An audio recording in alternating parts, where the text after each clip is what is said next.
Hey guys, we are back out here working on the Sonex today. Since our first time doing a fast taxi on it, we realized the brakes that come with it, that are drum brakes, are not super great. Okay, slow her down there, Tiger.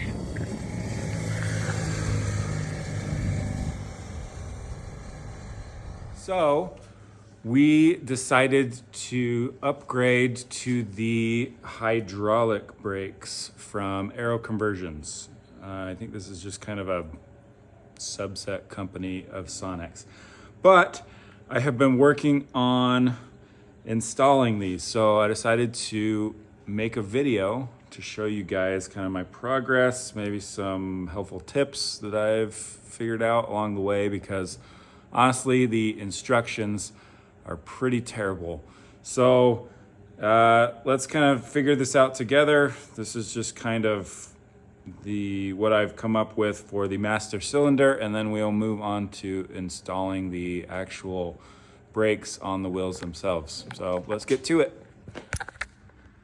Okay, so let's first start with these brackets. Nothing too crazy. They include this piece of aluminum angle in the box when you buy the kit. It also, on the plans, it gives the dimensions needed to cut it, so nothing too crazy.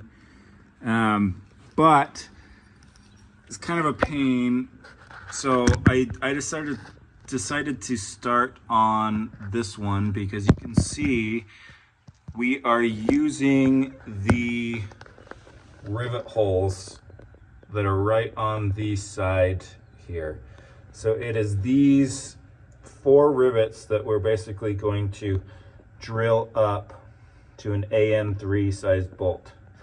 So I've already done one, but basically the plans call out a distance back from this guy, I believe, a certain amount of distance to the edge of that angle. So what I did was I basically just kind of held it in place as best as I could and drilled through the rivet holes. And then once you have the 1/8 inch holes, or number 30, you can basically just use Clecos to hold it in place. So now we're basically just going to drill up to our AN3 size bolts.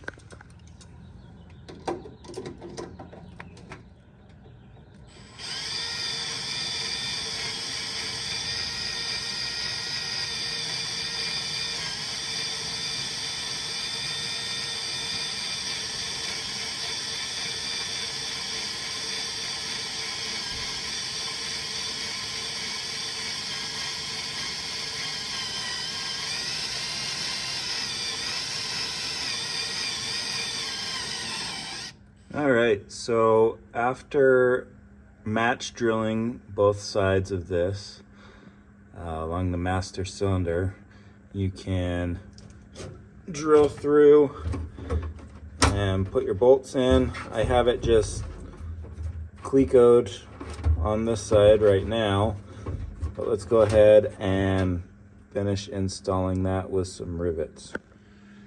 Okay, so some other included parts in the kit are the brake disc that gets mounted on the rim. Here is what the caliper looks like. You get some hydraulic tubing, some brass connections. These are the little pucks that go into the caliper with some O-rings, and then the brake pads themselves that get pushed out. So here is what I've kind of just installed this one temporarily on this side. So I'll kind of do the other side and film it so you guys can see. Okay, so we have the previous drum brake set up. I've got the wheel off. This is what that looks like. They do not work very good. So this is what we're going to take off. It's run by a cable that goes up through the floor. So we will set this up and get this stuff off of here. Also, word of advice, when you are taking this tire apart, before you take off these 3 bolts right there, it is a great idea to fully deflate the inner tube inside. Otherwise, it will explode once you get those 3 bolts off. Ask me how I know. So one thing that I did do on the other wheel that I'm probably gonna do on this one as well, and I'm not sure that it's necessarily the right decision, but you can see these Allen key screws that kind of sit, they're supposed to sit flush right in the brake disc here, but I can take my fingernail and kind of it catches just a little bit. So what I'm going to do is take my die grinder with just this little pad on it and just kind of knock those screws down just a little bit. I just don't want the brake pads to get worn down prematurely.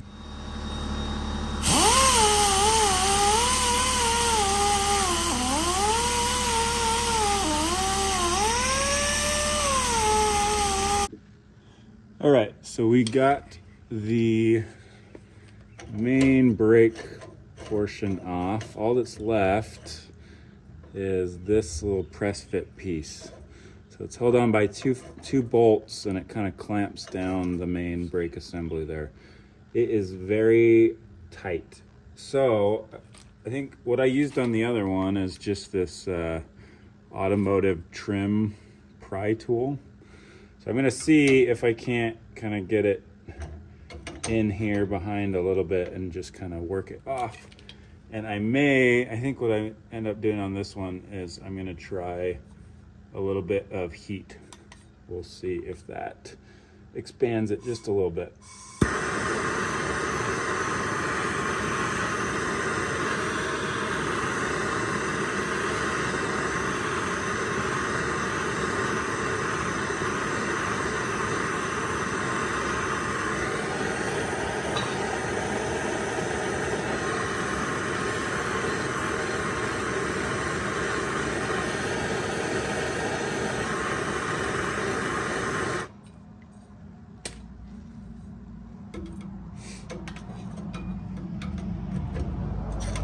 Oh yeah, that makes it work a lot better. I should have done that on the other one.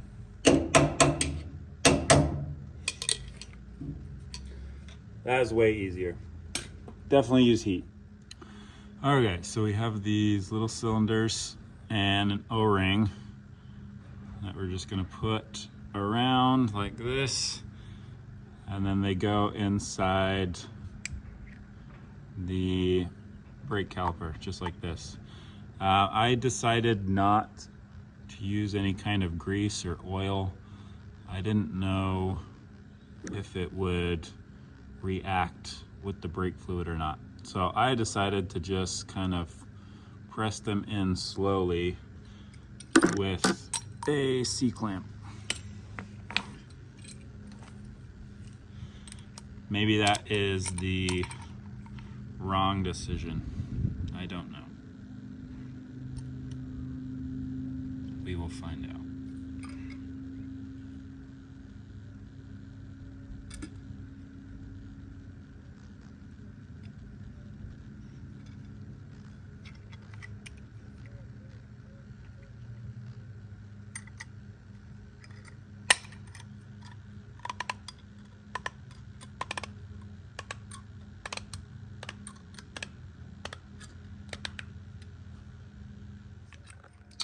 Okay, so the master cylinder is in temporarily. As you can see, I kind of started playing around with some handle designs because you can see, one, we need to make sure that the controls aren't going to run into it. But then also, I wanted to, when the lever's actuated, it hits on this main spar right here. So I went down that path last night, kind of trying to come up with this handle design. But then I realized that once there is brake fluid in it, that it's probably not going to travel that much. So what I'm going to do now is rig the tubing and throw some fluid in it, and then we will go from there.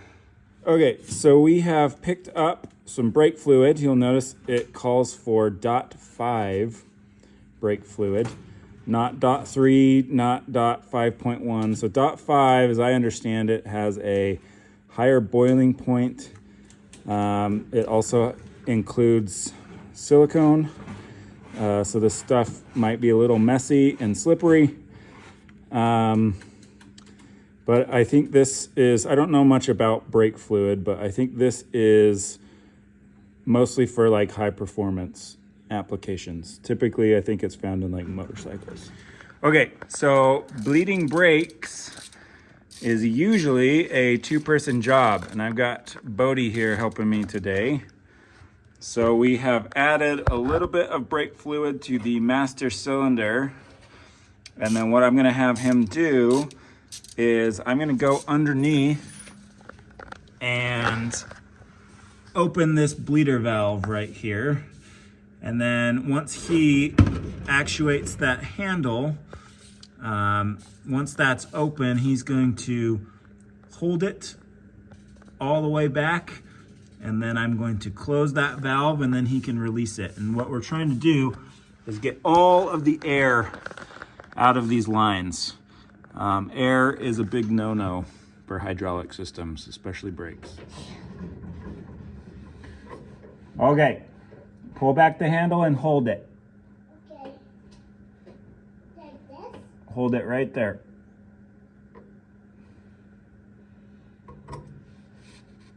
Okay, now you can let it go. All right, guys, we have got the brakes in. The fluid is all in, it's all bled. This is the handle that I went with. I just kind of rigged up something, kind of cut the older handle a little short. It seems to work fairly well. Won't know completely until we go and actually do a ground run on it and some taxi testing and see how it will hold, but I can already tell it already feels a lot better. But I'm not gonna lie, I did have a bit of trouble trying to get these bled. For whatever reason, I just kept getting some air in. I don't know if it's my fittings that aren't great. I've heard the fittings that come with it aren't the best ones. But I did pick up this vacuum pump brake bleeder from Harbor Freight. This thing made it a lot easier. You basically hook this side up to the caliper, the little bleed screw on the caliper. You hold a vacuum on it with this guy, and then once there's vacuum on it, then you can open up the bleeder and it just takes all the air bubbles out. Made it a lot easier. I would definitely recommend this guy. And I'm not the best, most professional brake bleeder out there, but I was able to get it done with this one. So yeah, we will go ahead and do some more ground testing on it eventually, and just see if we can run up the motor all the way. Before, you could barely idle with it and the brakes would hardly hold. So hopefully we're able to do more of an engine run up and have the brakes actually hold us. So we'll see. Thanks for watching.